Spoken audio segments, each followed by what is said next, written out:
Welcome to the Model Rail Replacement Podcast, helping you get to your onward journey. A friendly service that helps you get from A to B, or probably nowhere at all.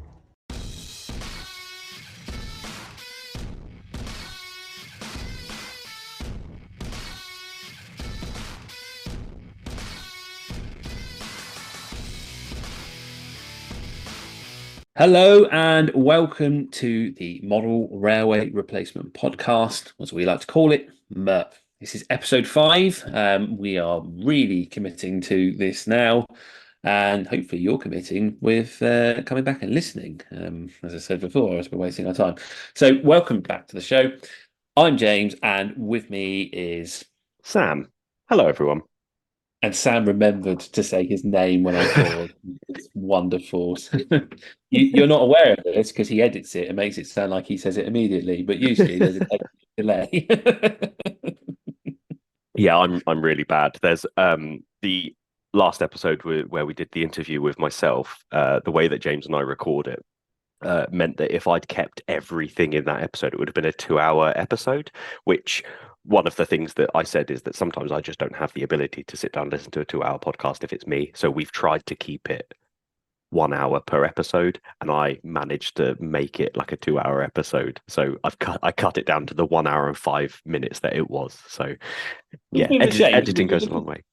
Yeah, it was a good chat. So, but we have sort of floated the idea that if anyone's interested in these longer podcasts, then maybe we might start a Patreon or something like that, and you can access the extended cuts.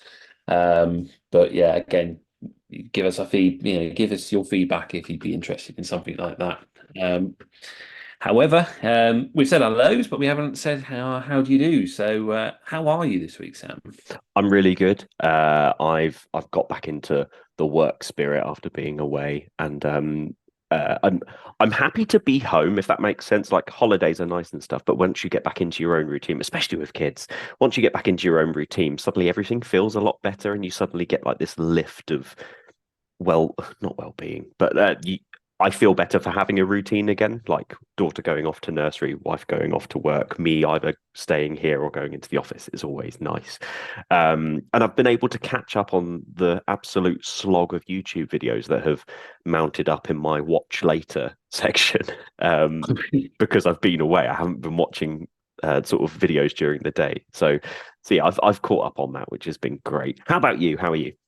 Well, I don't like the sound of that because I've been quite well. So, this week the fiddle yard was, I'd say, semi finished. I've drawn the line with the point motors, and we'll need to resolve an issue with that later. But otherwise, it's all laid down in place and sort of ready to go onto the scenic side of things. So I spent last night tidying the garage because it's absolute tip. And I will get a video out soon, and you'll see it just there's stuff everywhere. Because I mean, I store obviously I've got all my locos in here. I have all the various scenic boxes in here, and then I have people will probably see the MIDI figures up on the walls, but I've got a humongous collection of Star Wars Lego, which I have nowhere to display. So they currently sit in 5 very large boxes in the corner. So I've had all this to sort of shift around and move while I've been trying to work under the baseboards. But pleased to say that I'm moving on to the scenic section and working on my actual main part of the layout. So I'm quite pleased with that. But what I was going to say was when you say there's a humongous amount of videos on YouTube, what's that sort of put the fear in me, because I've actually been neglecting YouTube for the last week. I've just been sort of having music on in the garage instead, just to have a little break. So I'm a little worried about how many videos I'm going to have to catch up with now as well. I don't. I mean, I've cut down on it. I mean, my two hobbies are Pokemon and trains. And I tell you one thing, I thought train content creators post a lot. I mean, but the amount of Pokemon based stuff when I came back, I was like, I'm gonna have to cull some of this. Some of this is not going to be relevant by the time I actually get to watching it. But luckily, if you're not into Pokemon, you should be absolutely fine. I usually get to sort of Wednesday, and I've cut down the list. So then it becomes a case of, right, I'm going to listen to some music, or I'll be driving at the end of the week, so I'll be listening to podcasts. So I've whittled the list down, and I've been very uh, not aggressive. I've cut my list down, so there's not as much to watch and listen to this week. Excellent stuff. That's not too bad. Yeah, I know. I don't follow the Pokemon stuff, so I should be all right there. Though I do, as I say, what's the Lego ones? I think that people do Lego videos probably could be in competition with the Pokemon ones because the one bit of news, there's about 800 videos about the same bit of news. Particularly when it comes to Lego Star Wars, as soon as someone finds out about a rumored set that might be coming out, one of them gets it, does a video, and then the other 799 will copy them and have their own video. It's a very repetitive sort of market there. So there we are. But yeah, I'm all well otherwise, and it's good to hear you are. So we'll talk about this week's show. What we have planned for later on is it's the big one. We've been talking about it and talking about it, and we finally got there. This week we will be talking fiddle yards, what we like about them, what we don't like about them, the different types of fiddle yards, and how we've got on and our own sort of personal experiences with fiddle yards and layout building over the time that we've been in the hobby. So that's coming up later. I think now we'll probably just do our usual. It's been a bit of a slow news week. We're going to discuss a little bit of news. The Curascale have quite well played. They shared a post this week saying that the pre-orders for a lot of their Class 50s are coming to the end, whether it's a case of that they've sold out or whether it's a case of that the cutoff is coming up. But they'll pair perfectly with their Mark II coaches that they have just released, which is great because those have sold like hotcakes. They are everywhere. So except in the shops. yeah, that is the biggest problem. I like seeing them in the shops, but that's a different thing. But they did post that they're coming up to the pre-order cutoff for their Class 50s, two of which, or four technically, are sold out, which is Royal Oak, both in DC and sound-fitted version, and the large logo Black Roof Warspite, both DC and sound-fitted. They are sold out, but you can still get your Hanson and Hall, which is the grey one. You can get the Sir Edward Elgar, which is the BR green one. Plus, you can get some BR blue ones, and you can also get, which I think is one of the best ones that they've done. I mean, they're all great because they're Class 50s, but I think the Rail Freight General Defiance, the Curascale exclusive one, that is beautiful. So if you want to grab yourselves one of those are still available, but their cutoff is approaching fast.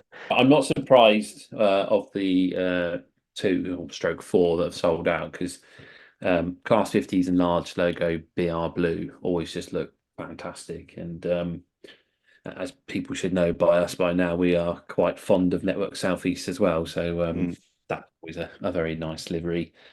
I think also because it's the upstroke, so it's the original Network Southeast rather than the revised one. Especially, I know Hornby did do some of the upstroke ones when they did their batches, but I feel like especially the revised livery, which is the slightly darker blue, where it doesn't necessarily have the upstrokes at the end. I feel like there were loads more of those. So the fact that it's the original Network Southeast for Royal Oak as well, I think that's a big selling point for it as well, because I just don't think it was a version of it that was as available as the revised livery was.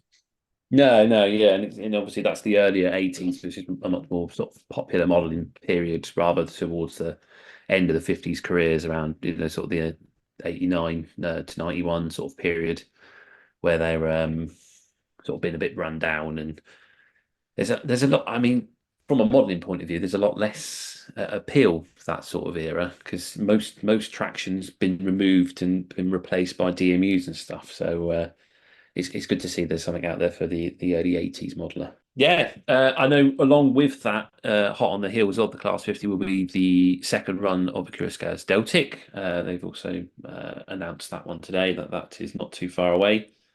And looking very nice models. I had the original Royal Scots Grey by Curascale, and it's a superb model.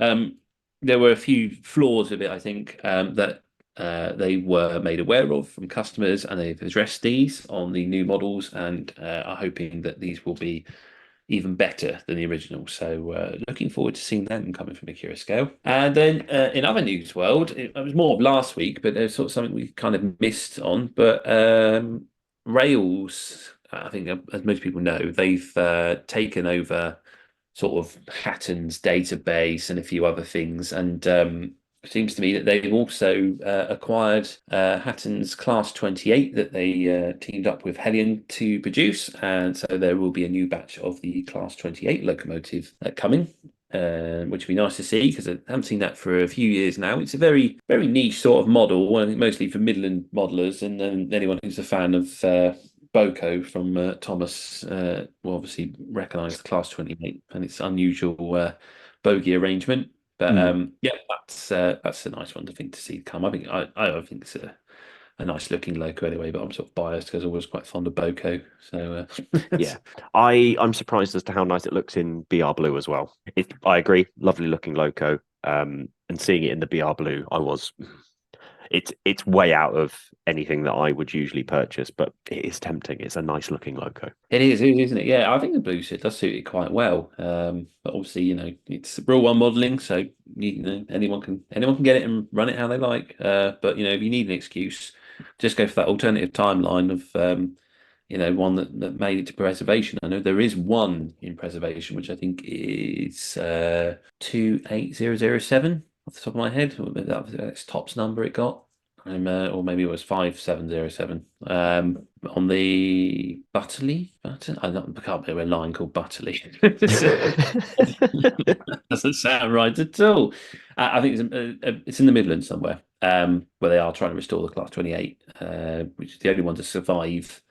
But it was quite fortunate. It sat in the scrapyard at Swindon for some time, I think. I'm not quite sure how it managed to survive, but yeah. So there is one left. So there is an excuse for you to get one and stick it on your preserve railway if you want one.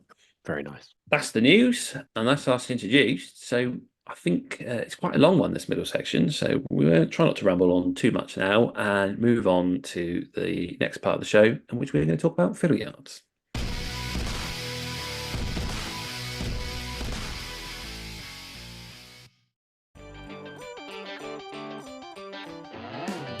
Look at that! You see that there? The super shiny diesel loco that's coming this way. Yeah, I see it. Isn't it beautiful? So fresh, so clean, like it's straight out of the box. I mean, yeah, it's nice, but I prefer it to have a used look to it. In an ideal world, that would be nice. But I'm sure the owner doesn't have the confidence, skill or time to undertake such a job. Then why don't they just send it to Emperor's Path? Emperor's Path? Yeah. SBJ has years of experience in model railways and wargaming, the ability to meet your weathering needs, and works with you during the whole process to ensure the project is how you want it, not like it's come through a factory. Come on, that must cost a fortune. Not really. He offers different levels of weathering at really affordable prices. I've got my whole fleet weathered by him. My loco's got the full treatment, whilst my rolling stock just a dusting with the airbrush, and it looks really authentic. I might just get a quote. How do I contact him? You get him on Instagram at emperors_path, by Facebook, Emperor's Path, or emperorspathcontact@gmail.com. Emperor's Path Weathering. If it's not filthy, let's change that.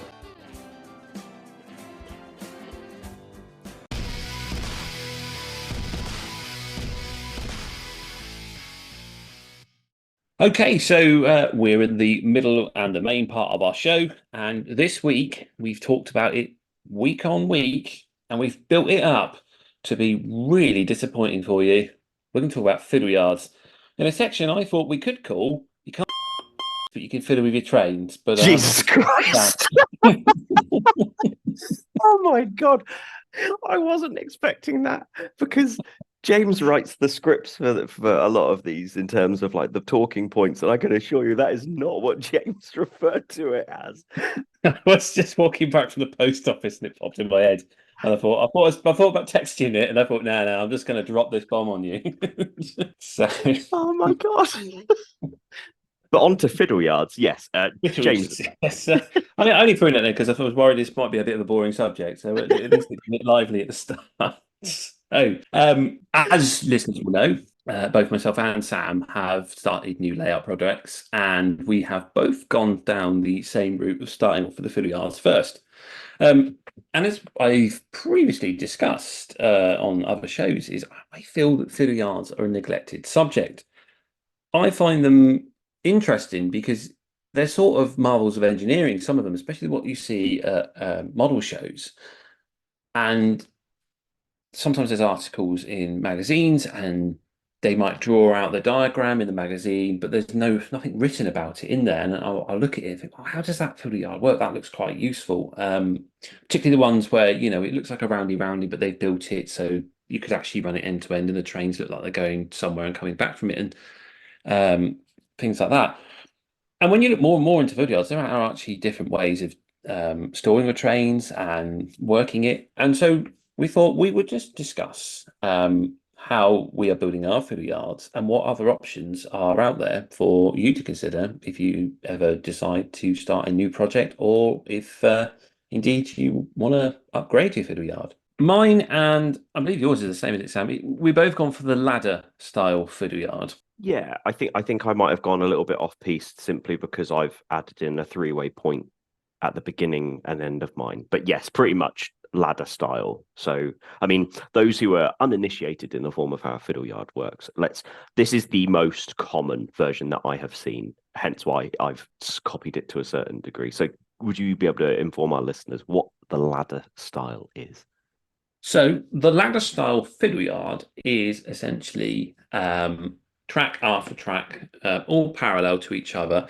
And if it was looked from above, it looked like a very wide ladder. The usual access to them is a series of points that fan out. So it'll start with 2 points that fan into four that could then possibly fan into eight, depending on the size of baseboard and what you have.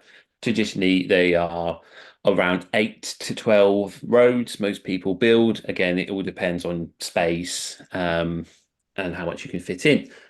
They tend to be the most popular type of fiddle yard and are most commonly seen at exhibitions. And I think they're just useful because if you have the roundy tail chaser, it allows you to run a train out, run it back into its road, and then swap it for another train so that you can vary the procession of trains as they pass by on the scenic section. So that's the ladder style, and yeah, I've gone for the same. I've gone for that sort of ladder style, and I I really struggle with fiddle yards because I do like the idea, and this was mentioned in episode 2 when you asked me what I think the most essential part of a layout is, and I said operation.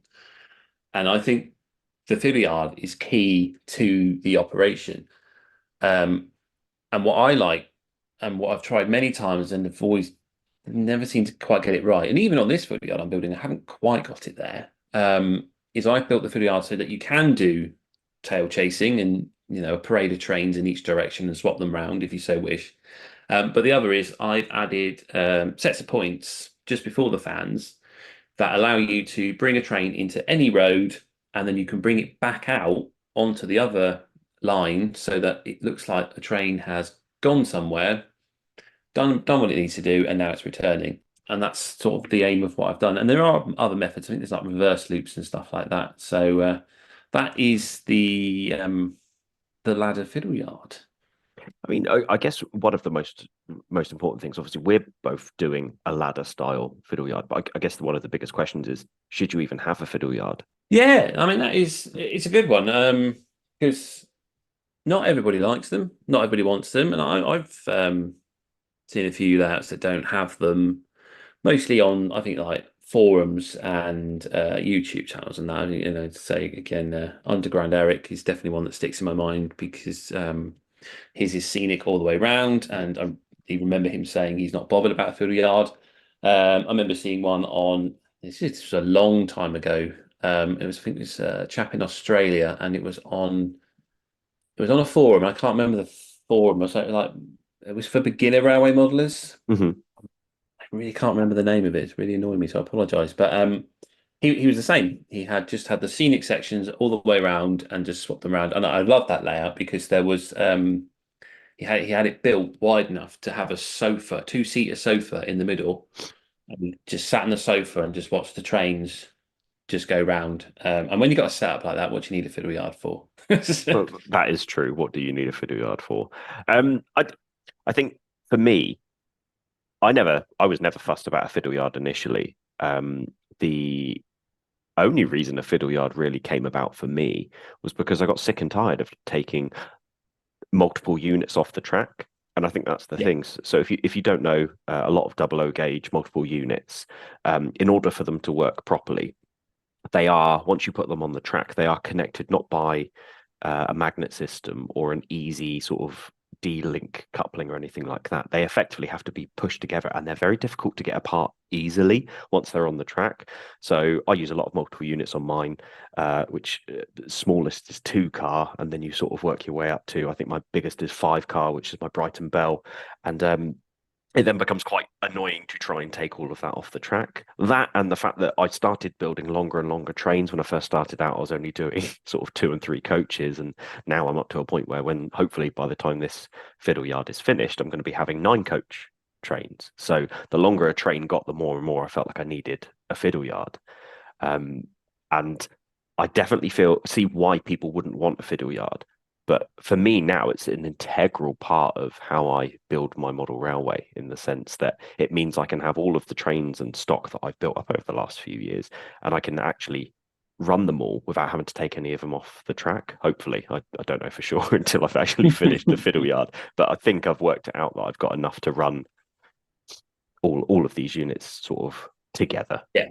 If they will. So yeah, I mean, me personally, I never used to think a fiddle yard was important. I was very much of that I'm just wasting space for it. It was that sort of things that meant that you could have on one side of the layout, you had your depot and your shunting yard and your turntable and your sheds and all that sort of stuff. But then on the other side, you had your big station and things like that. So, but as I've gotten more into the hobby, I found actually I'd rather simplify it and have one side that's scenic, and and on my new layout is going to be the same thing, but on the other side I want a big fiddle yard because I like the ability of being able to run already built up trains in and out.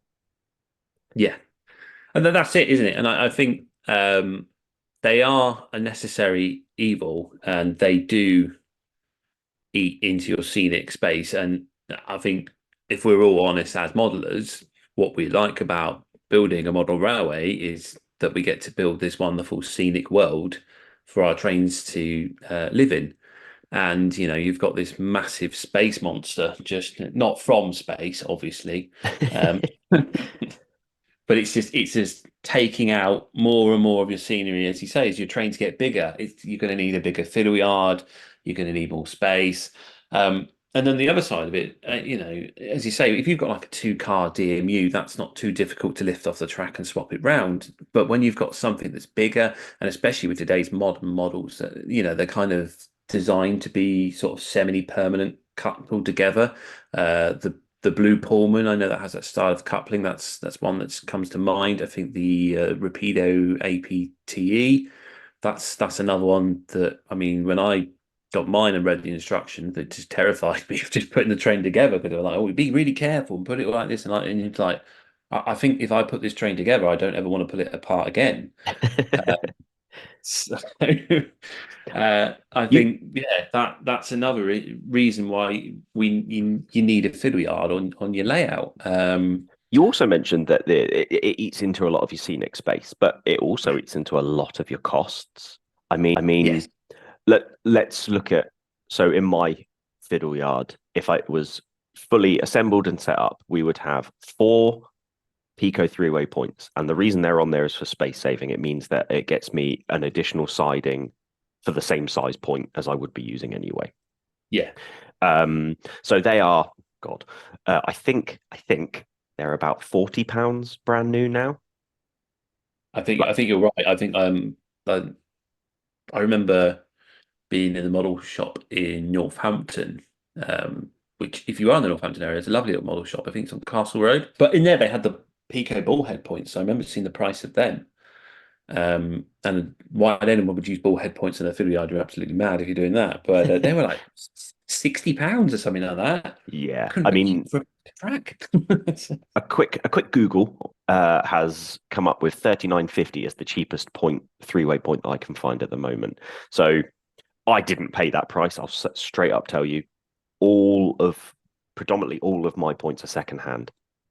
But even if you were buying a fiddle yard, that's, oh God, bad maths. That is £160 just on 4 points across your whole fiddle yard if you're going to the extreme. So I've got a 12-lane fiddle yard in full. So I've then got on each line there would be 8 points on the first line. So yeah, so there'd be another 16 points across the whole fiddle yard.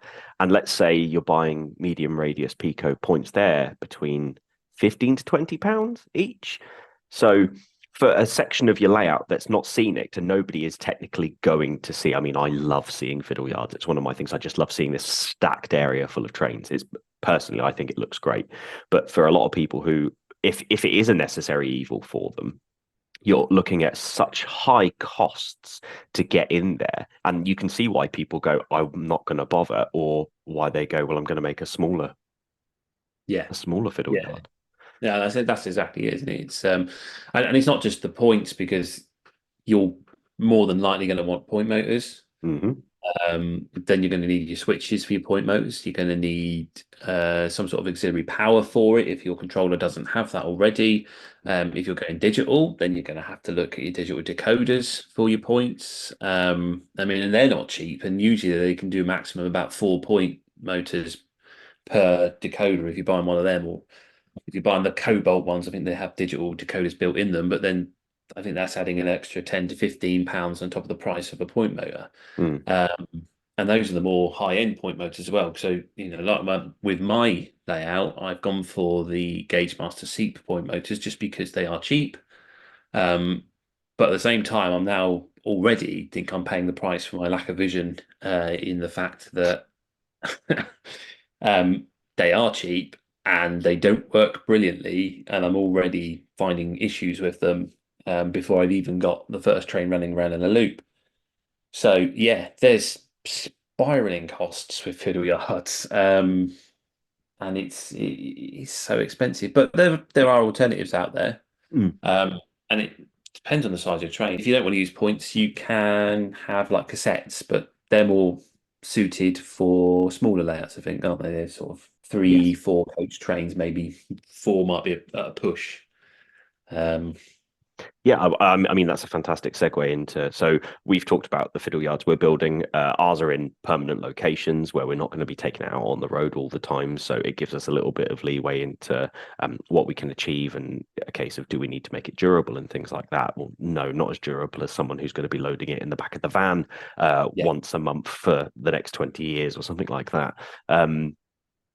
But that goes into what are the other methods, and the traverser is another really good idea. But then that reduces it down to you're talking smaller trains or less trains and stuff like that. So I'd say a traverser, as a diesel electric person, a traverser would be really good if you had a um, like a terminus, a small suburban terminus station where you do have just sort of your 2-car units, your 1-car units. So you've got your bubble car, you've got your class 150s, you've got your 156, 158. Yeah. All of these, the 416s and all this sort of stuff. So your multiple units that, let's say, 2, maybe 3 at a push is your biggest sort of unit, because the traverser needs to be long. And it kind of needs to be in one piece as well. So if you have a traverser, you kind of need to make one big unit for it. So the smaller your trains, the better. And the traverser, there's various ways of doing it. The most common one I've seen is where somebody has got the runners from a chest of drawers that you have, whether it's an IKEA chest of drawers or other things like that, or you buy an industrial set from various online retailers. And the idea is that it's a shelf that's on these runners. You can lock each line in. So when you line up line 1, you can put a little locking mechanism in so it doesn't move. So you can run your train into line 1 or out of line 1. And then you sort of have that on every particular destination on the shelf. Have I missed anything on the traverser from that point of view? I know there's other various methods, but that's the most common one that I see when I go to shows or people using locally, especially. Yeah, no, I think the traverser is the one of the more popular ones. It definitely reduces your point costs, as you say, and not even draw runners. I've recall Tris at Double O'Neill when he did one for his 009 layout that he was building. Yeah. He used a couple of coach bogies and some OO gauge track, and then just put a traverser on top of them. Yes. There's quite a little clever method of doing it, especially and then you could, because those trains, obviously the 009, they're small and they weren't really long trains. Um, so yeah, I think the Traverser is definitely a money saver, but not so much a space saver, because obviously the more lines you have, the more space that you'd need to move the board back and forth to get the right line in position, and it also limits your curves from your scenic section into the fiddle yard, because you have to consider, if you ran the curve right to the back wall, you're never going to be able to push your traverser to get the road closest to you to line up, because you've got a wall in the way. So you have to bring that in. So it's got its perks and it's got its downsides to it. But yeah, I think the traverser is quite a good one. It's one I've never tried, but I've always been sort of curious about giving a go. So yeah, that is one other method. The traverser that Trish used. So if you haven't checked out Trish before, Trish is Double O'Neill on Instagram and YouTube. Does some fantastic modelling. The thing of using the bogies on the 00 gauge track, that's ingenious, but that means that the amount of trains, you're not going to be able to put a lot of weight on there before those bogies break, basically. So that has to be extremely lightweight, which then means that the trains and locos, however big you're going to make it, that goes on top of it, that's going to have to be incredibly light as well. You can't stack up the amount of stuff that's going to be on that traverser, if that makes sense. Yeah, no, that's true. Yeah, it's a weight issue, and I think that's probably a consideration when building any sort of traverser, isn't it? It's the length and the weight. I think I've seen quite large ones at shows, and it takes like two blokes to move it to make sure that everything lines up properly. So yeah, as I say, I think they've got their pros and their cons to the ladder, but I think that's with every fiddle yard, isn't it? There's an upside and a downside to whatever you choose. There are a few other methods out there, and I picked up a book by Richard Bardsley on designing and building fiddle yards, and so he talks about all the different types in there and what you can consider. So yeah, like you say, there's the traverser, there's the ladder, and then we've got the others like the sector plate and the cassette storage system. Cassette one I think is quite an interesting one. But again, I think its limitations are down to size. Building a 12 coach cassette might have its issues. Yeah, you're definitely going to. It then comes down to that fact of everything. The way we've designed our fiddle yards is so we can accommodate these large trains. But when you're in a situation where you can't do that and you're using these cassette methods, the longer the train, the harder it's going to be. Yeah, I think that is just generally the problem with any model railway when you come to building it, because we are all the victim of size. I think any one of us, if you spoke to any modeler, would like us that little bit more room to just build that a little bit more on the layout. I know I would love my model room to just be just that bit wider, because it's in the garage, but my garage is not built to the standard dimensions that most garages are. Whoever built this house obviously had a very small car when they designed the garage, and it's about a foot narrower than a standard garage, which means I've lost a foot inside. So when you look at like the track plans for garages, like CJ Freezer does them, and they appear in Horn magazine every now and again. They always do it to usually 8 foot by 16 foot is the size of the layout, and mine's 7 foot. And I know I've lost a bit of inside due to insulating the walls, etc. But still, it's like, well, I'm sure this garage should be wider, but it is longer. It's almost 20 feet long. So what I've lost in width, I've gained in length. So it's not too bad there. But yeah, it is the issue, isn't it? That the size of the cassette is always going to be the problem, and that's, as I say, that's with anywhere on the model railways. The bigger the train, the more problems you have. Why, especially recently for me, I've gone to so many shows, and 9 times out of 10, the layouts are much smaller. You're seeing more TMDs, things where it's just a loco running around, or at most a 2-car unit or something like that. We're not seeing the big trains as much. And because the layouts that can run those big trains take up a massive amount of space, because regardless of how big a scenic section is, your fiddle yard still needs to accommodate whatever your largest train is, and then goes down from there, depending on how you've built your fiddle yard. So, yeah, you mentioned like things are dictated by the size of train. And if you're a modern modeler, particularly anywhere up to about 2022-ish, I mean, even nowadays, there's still a couple running around. But the HST, if you take that, for example, you can run 7-coach trains. They did run those formations. There were smaller ones.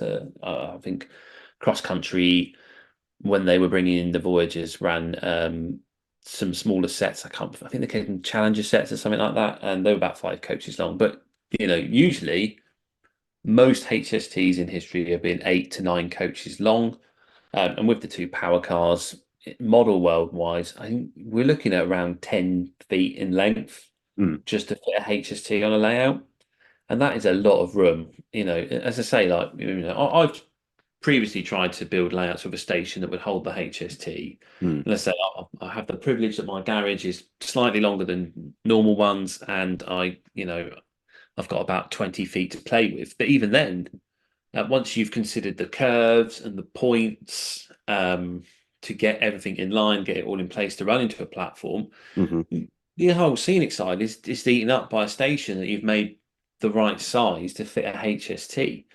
So it's not just in the fiddle yard that you're having this problem, it's out on the scenic side of this problem. So yeah, the really big trains and like Freightliners, if you want to model a proper length Freightliner these days, or like the jumbo trains that come out of the Muirhead quarries, you're going to need at least 40 feet in length, I think, to make anything look decent and reasonable. I think it's why, especially those kinds of trains, you see so much more in N gauge than you do. Like, it's just impossible. Like, I remember seeing a Southampton docks layout years ago.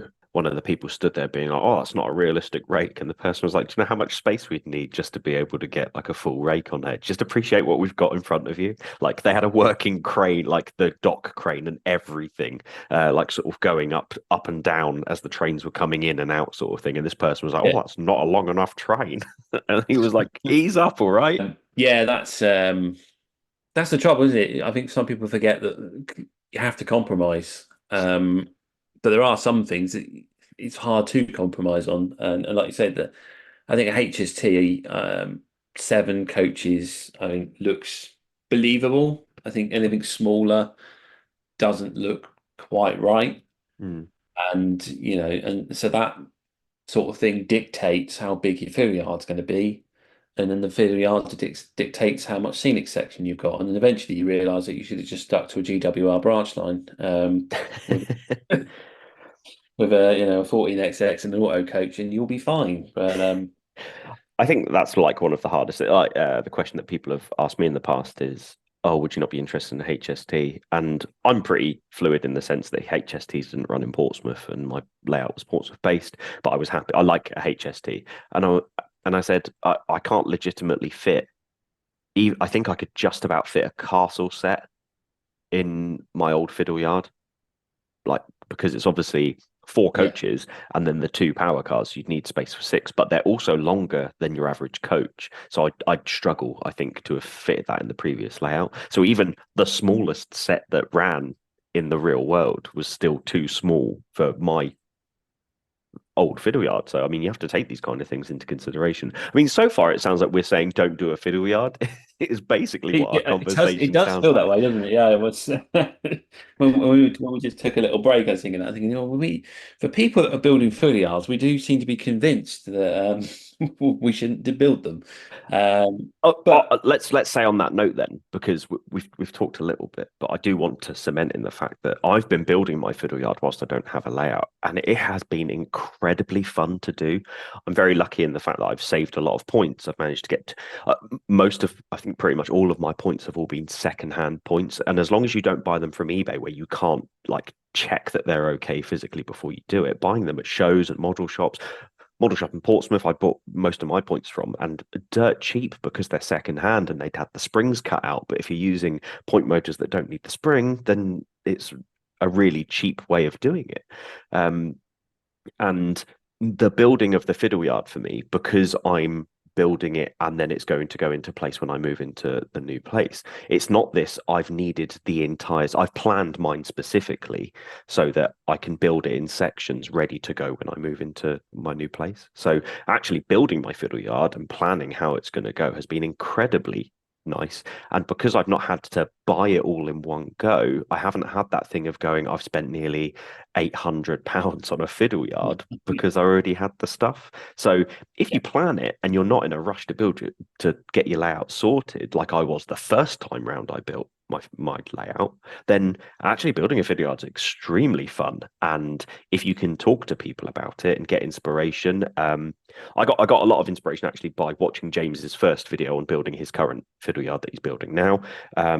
Everard Junction's fiddle yard has always been a massive source of inspiration for me. I saw him use the three-way points in his fiddle yard video, and that was what sold me on putting three-way points into mine. So there's a lot of things I don't like about it, but a very big inspiration for me. So to clarify, we're not slagging off fiddle yards, and we think they're, but I think they're really good, and they're a key integral part of my new layout. Yeah. I feel like I needed to cement that in after I think you made some good points there in that like you said, your first layout, you've rushed in, you haven't really thought about it, and you've just sort of, it's an afterthought of this thrown together fiddle yard, and it hasn't worked out for you. And then, as we say, it's now dictating what you can run on your scenic section. And then, that's something to consider when you are planning layouts. And if you're starting off in the hobby, it's so tempting to want to build one of those giant magnum opus, is that what they say? Yeah. Layouts you see. But like you have to consider that people that are building those layouts, I don't think any of them will tell you that that's their first layout. That is a steady progression of getting there. And I'm exactly the same as with my fiddle yard. The points I managed to pick up doing the various different layout builds since I've been in the hobby, and then I've picked up other stuff of model shows secondhand. And the track, I was actually surprised how much track I'd managed to acquire over the years, and I actually had enough to fill in a 10-road fiddle yard. But if you started from scratch and tried to build, what I've built, like you say, the cost would be phenomenal. So I think, yeah, that's something that people probably need to consider as well when designing and thinking about layout is how much do you want to spend on your fiddle yard, and what could you start off with and improve on later? Maybe you could just have 4 roads and then a couple of points that are dead ends that you can then later add on to and gradually build up your fiddle yard that way, but still planning ahead so that you've got this idea of how you want it to be when you get to the end, and it's not going to bring its limitations onto your layout and your enjoyment of the model railway. You've hit it on the head, and maybe that's actually what we're trying to tell you during this discussion, because I feel guilty that we've come in and sort of gone, fiddle yards are expensive and they take up so much room. But actually, if you did a fiddle yard and you were doing an end-to-end layout, I've always had this grand design that I wanted to do Portsmouth Harbour. I mean, shock horror, it's a Portsmouth-based layout. But Portsmouth Harbour is basically built on a pier. Yes. But it's a 2-lane. It's a very big terminus for what is effectively 2 lines going into it. I've always considered, and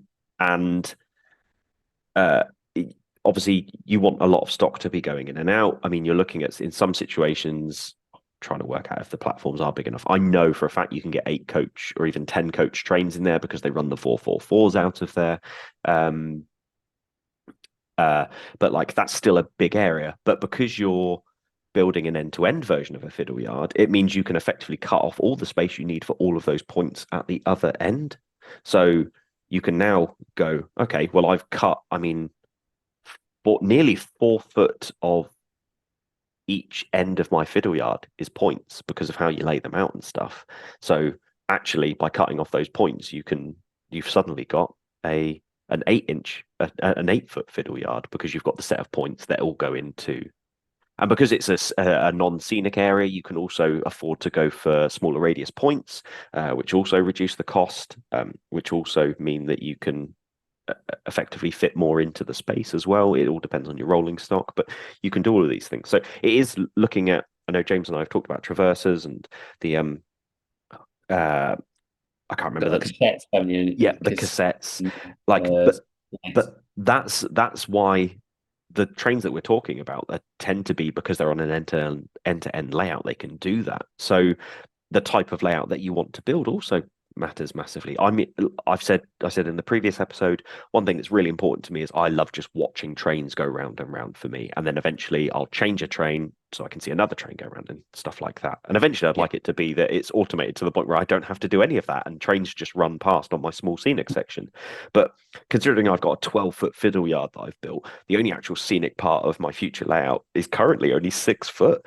So you wouldn't even fit a whole train going from the beginning of the scenic section to the end of it. But I know that the size of trains that run across that area can equal up to 12 coach trains because of the multiple units and stuff. So yeah, it's all about what you want out of your layout. And I think that's why it's really important to, the first time round, like I said, I wanted a Fratton style area. And there was no fiddle yard initially. It was just 2 lines that ran around the back where I couldn't really get to. And I had to purposely build a fiddle yard to go in there because I was like, well, I need more train space.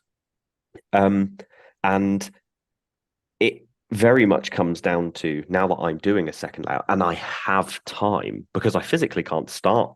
I can't put all of my layout up because I don't have the house that I'm building it in yet.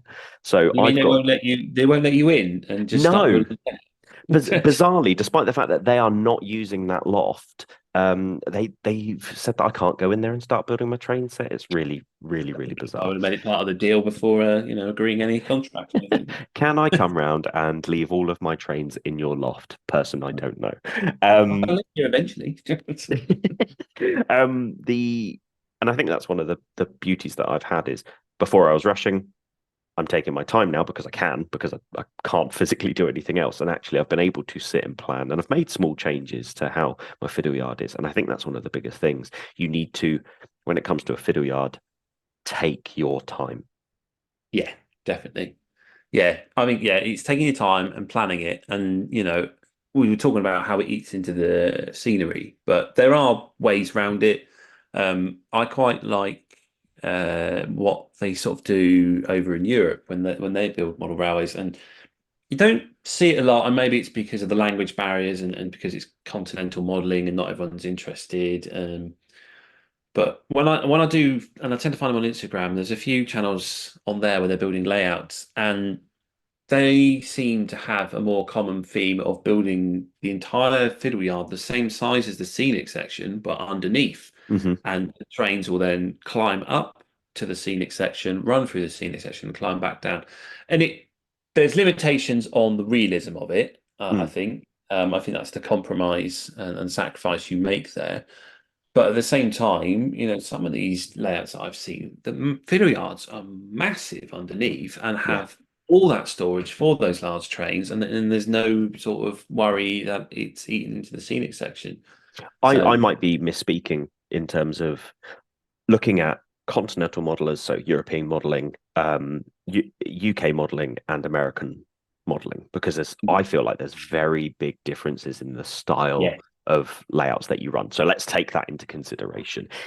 I feel European modelers would rather have a bigger fiddle yard, and one thing that they're not fussed about, that UK especially seems to be really, really finicky about, and to me, I'm not actually that fussed about it, to be honest, is they don't mind having tighter curves to lose some of that realism if it means that you can eventually get more of a train running around maybe a very slightly windy bit or something like that. But the radius of the curves doesn't matter so much in the European stuff that I see. It's more about the trains and the scenery surrounding it. If you do a good enough job with the scenery, it doesn't matter so much.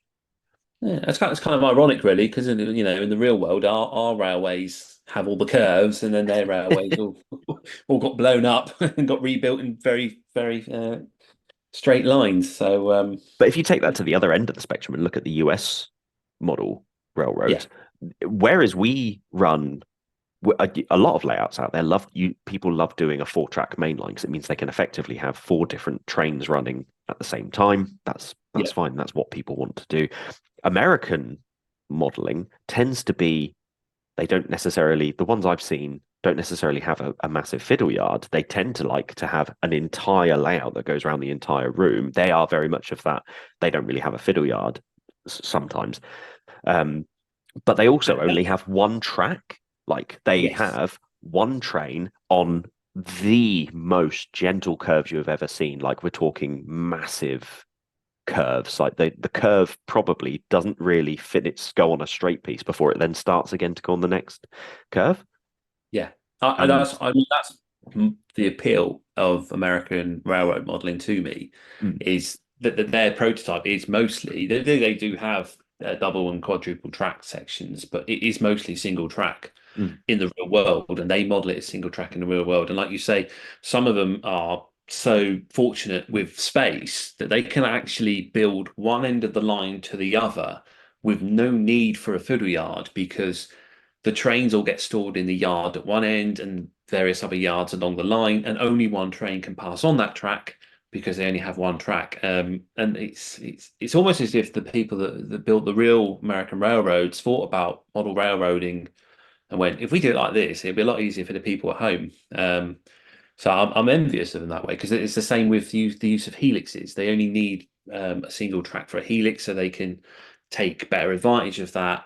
And then they like build their multi-deck layouts, which I think are absolutely fantastic. And whenever you look at sort of a British prototype, you go, how the hell can I build, like the East Coast Main Line 4-track using helixes for multi-deck?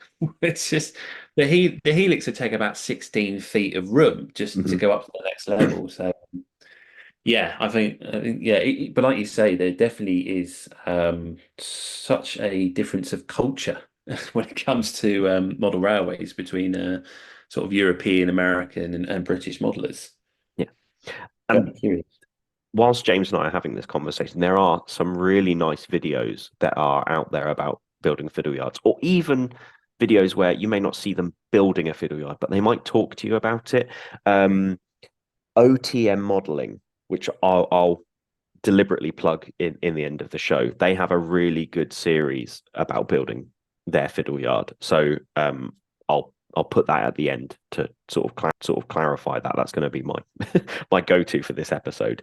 But there are things out there. But what James and I wanted to achieve by this is people don't necessarily talk about it as much. And like I said in the previous episode, you don't necessarily get to see people bouncing off each other ideas. So I mean, let's bounce an idea off you, James. So you've just rebuilt your fiddle yard, and what's the one thing that you've learned building this fiddle yard that you didn't do before, and what's one thing that you would change about it, even though you haven't even properly finished it? Well, I tell you what I have learned, and that's building wiring up diode matrix. Get me words out. Diode matrix. So this is essentially the use of one push button to set a route into the fiddle yard. So instead of having to work out which point needs to lie in which direction to get to, say, you want to go to road number 9, you'd have to move 4 sets of points and make sure that 3 of them are in reverse and 1 of them is in normal. And that's quite complex. And then if you haven't got any sort of detection system on it, you might not know if your points are actually lying the right way, and you increase the chances of head-on collisions with other trains. And I was keeping in mind the fact that the boy will want to use the layout, and so I wanted to make the fiddle yard simplistic for him to work with as well. So he can just press the button and he knows which road to put the train in or take the train out. So yeah, that's what I've learned with this fiddle yard building, and I probably will still pick up a few more skills because I want to do some sort of detection system. So I need to look into that. So that'll be something for the future. Changing it wise, I think will be probably the point motors that I've already used. I will probably invest in something a little better, just because I'm just having a few issues with them. But I don't know. I think once I run trains, I will probably learn the flaws that are currently hiding. That's sort of where I am with mine. And if I throw it back at you, I'm having 2 main lines, up and a down, on my layout. So what I wanted to do was I wanted to build a fiddle yard for each main line, so I could have an up and a down. And the way I've done it is to make it easier to transport, and so that I can build it in smaller sections. I've done it where I've had 4-foot boards that are 1 foot wide, and effectively I've got 6 of those boards. 2 of those boards just have 4 foot of straight track that just goes straight down them. And I've deliberately measured it out. So I've got a 12-foot wide board with the 1, 3, 5, 7, 9, and 11 markers. Basically a line of pen that goes all the way down each board. So it means that I can line up the points in the exact place, so that no matter when I join all of this stuff up together, they're all roughly in the same place. So Okay.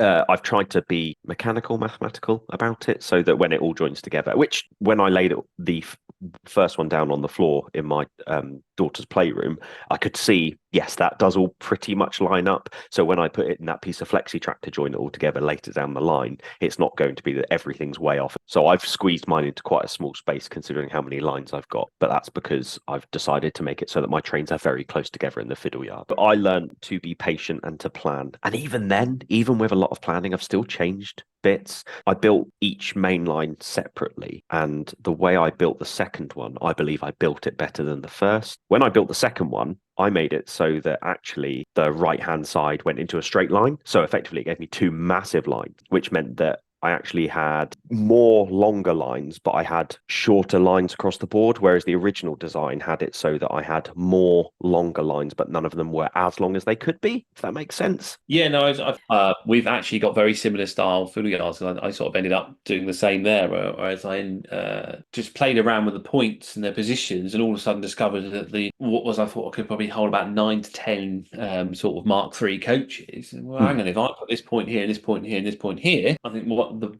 2 roads in the middle are about 14 to 15 foot in length, which is a very nice size for. It's all about working out what you want out of your fiddle yard. And for me, I worked out eventually that if I did, rather than trying to make all the lines roughly the same size, if I went for more long yards, which meant that I had slightly shorter ones, it meant that the trains that I was already running in my old layout would still fit in my old layout. I had it where I might have had two 5 or 4 coach trains with Mark II coaches, then another Mark I rake, and another Mark I rake, and then a ballast train and stuff like that. But because I'm now consolidating what would be 2 fiddle yard lines worth into 1 line for a bigger train, I'm making more space for more trains. I don't know if that's a bad thing or a good thing. Nah, just always a good thing. That's good, and I like that. At least you can start your layout before you even sort of moved into your new place. So it's one of the bigger tasks already out of the way, giving you more time to concentrate on the scenic part when it comes to it. So I think we'll probably wrap that up on fiddle yards then. I think that's a good discussion, I'd say. Hopefully people have enjoyed it and have found it an interesting subject. I was concerned that it might not be most exciting, but you know what? I've enjoyed this conversation. It's been good, like you say, to sort of bounce ideas off each other and have these discussions, and hopefully help people out there who are listening and put a little bit of thought into their planning and help them get somewhere with their model railway. So yeah, I think that will do for this part of the show. We'll take a break and wrap things up.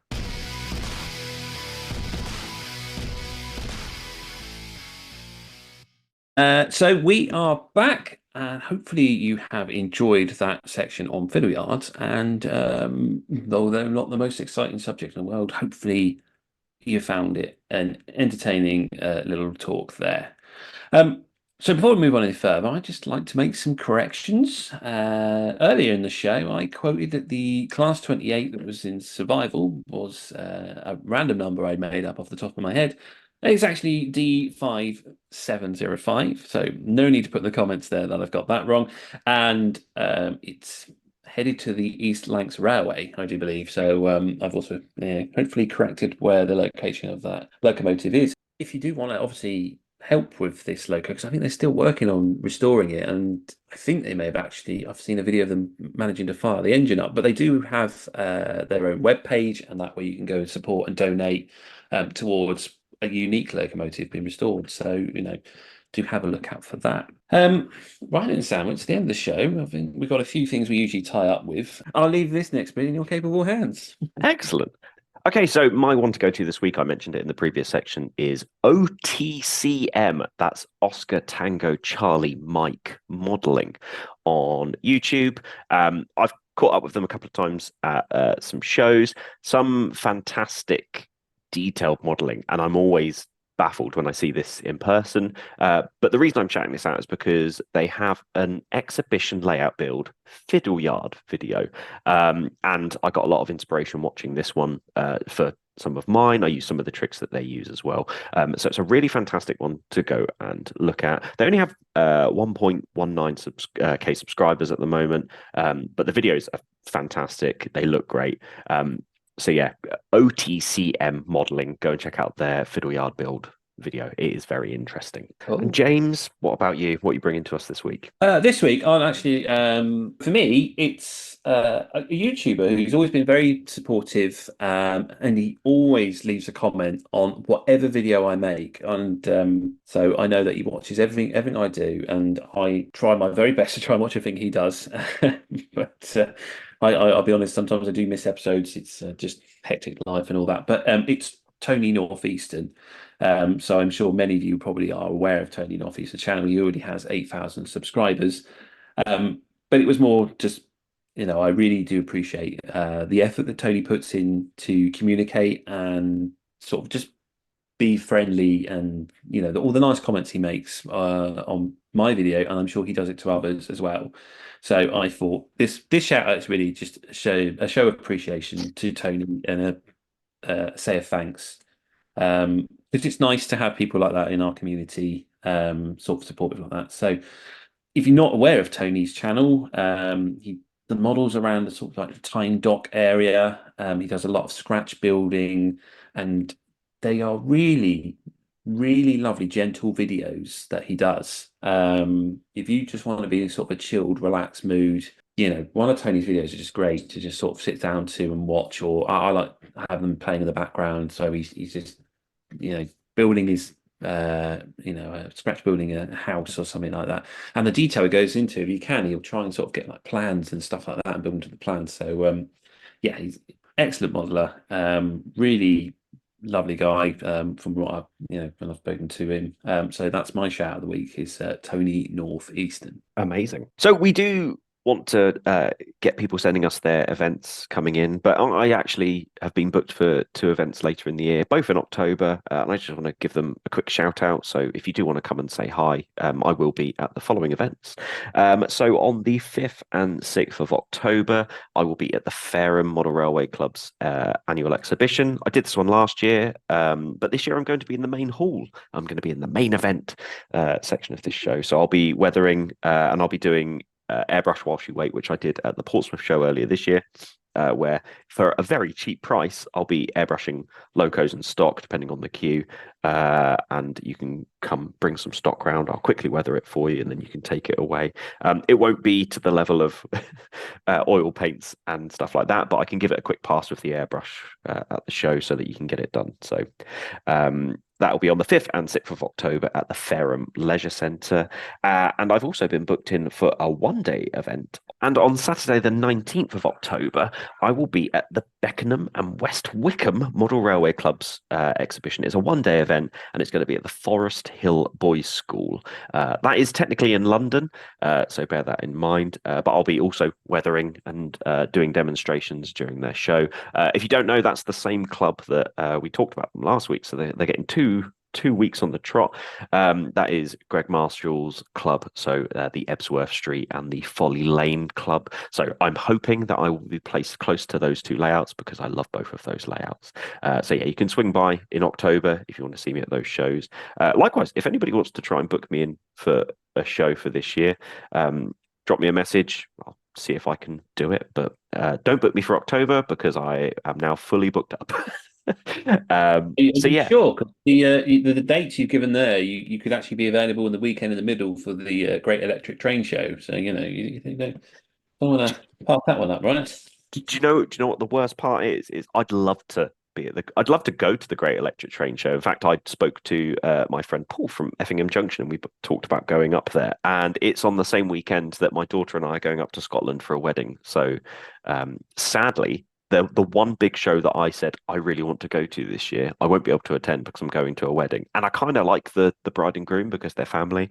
And it's basically me and my daughter and I are going solo for that weekend. So I will be very tired by the time I get home from that. So sadly, I won't be attending Gets. Well, I won't rub it in and just tell you I know I can go this year because it's my rest period. You can be our man on the ground. You can be the reporter in the field for that weekend. Just down the road from me as well. So yeah, I'm very, very, very jealous. If people do want to get in contact with you and book you in, or if they want to contact us and talk about the show, is there any way they can do that? Well, as it happens, James, you can get hold of me on Instagram at emperors_path. You can get hold of me on YouTube at Emperor's Path.